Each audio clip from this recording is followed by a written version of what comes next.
Hello guys, welcome back to App Tutorial, and in this video I'm going to talk about how can you mute your Discord server. So without any further ado, let's dive right into this exciting video.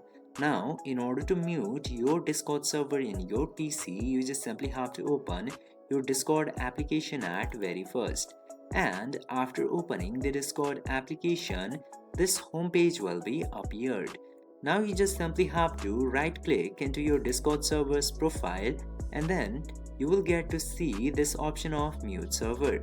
Now you just simply have to select if you would like to mute your server for 15 minutes, 1 hour, 2, 8 hours, 24 hours, or until I turn it back on. Just simply select the suitable option for yourself, and after that just simply click into that option, and then your server will be muted and it will show this muted below server's name.